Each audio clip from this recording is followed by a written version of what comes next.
পরের প্রশ্ন হলো, রমাদান মাসে মহিলারা রান্না করার সময় কি লবণ চেক করতে পারবেন?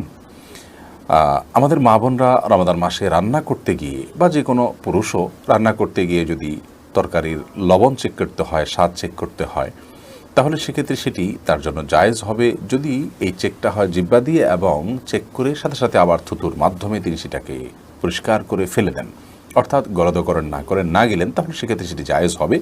যদিও এটা অ্যাভয়েড করতে পারলে সেটা বেটার এবং উত্তম। যদি কারোর সন্দেহ হয় যে রান্নাটা ঠিকমতো হলো কি হলো না, মানুষ খেতে পারবে কি পারবে না, লবণ হলো কি হলো না, কম বা বেশি হলো কি না, তাহলে সেক্ষেত্রে তিনি পরখ করতে পারবেন। তবে জিহ্বার আগায় নিয়ে সেটাকে আবার খুব ভালোভাবে থুতুর সাথে ফেলে দেওয়ার চেষ্টা তাকে করতে হবে, তিনি ফেলে দিতে হবে।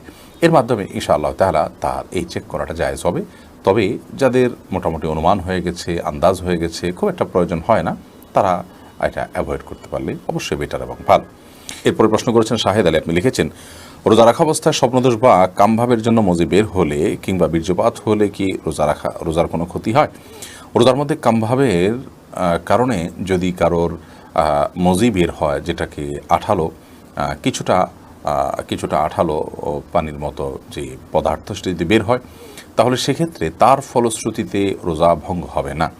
বীর্যপাত যদি হয় এবং সে বীর্যপাত যদি হয় উত্তেজনার সাথে, তাহলে সেক্ষেত্রে সেটি রোজা ভঙ্গের কারণ হবে, সেটি হস্তমৈথুনের মাধ্যমে হোক বা অন্য কোনো কামভাবের কারণে, কোনো যৌন বিষয়ক চিন্তাভাবনার কারণে বা এ জাতীয় কোনো আচরণের কারণে যদি আপনার কামভাবের সাথে উত্তেজনার সাথে যদি বীর্যপাত হয়, তাহলে তার ফলে রোজা ভঙ্গ হবে। আর যদি কারোর অসুস্থতার কারণে বীর্যপাত হয়, শারীরিক কোনো দুর্বলতার কারণে অথবা স্বপ্নদোষের কারণে, তাহলে তার কারণে রোজা ভঙ্গ হবে না।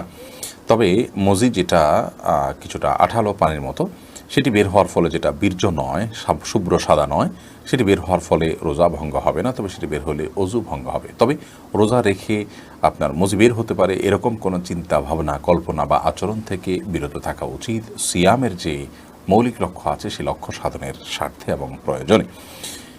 এর পরের প্রশ্ন হলো, রোজা অবস্থায় তেল, সুরমা, আতর ইত্যাদি ব্যবহার করলে নখ বা চুল কাটলে কি রোজার কোনো ক্ষতি হবে?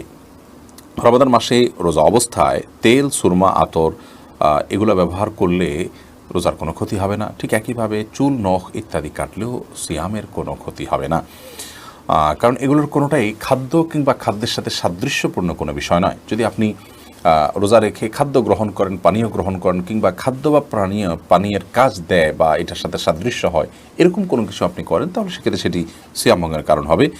আর রোজা রেখে একজন মানুষ যদি তেল ব্যবহার করেন, সুরমা ব্যবহার করেন, আতর ব্যবহার করেন, কিংবা চলবা নখ কাটেন, তাতে না সেটা খাদ্যের কোনো কাজ দেয়, না পানীয়ের কোনো কাজ দেয়, না তার সাথে কোনো এর সরাসরি কোনো সম্পৃক্ততা বা সাদৃশ্য আছে। বিধায় এগুলো করলে সিয়াম ভঙ্গ হবে না, রোজা ভঙ্গ হবে না, কোনো অসুবিধা নেই।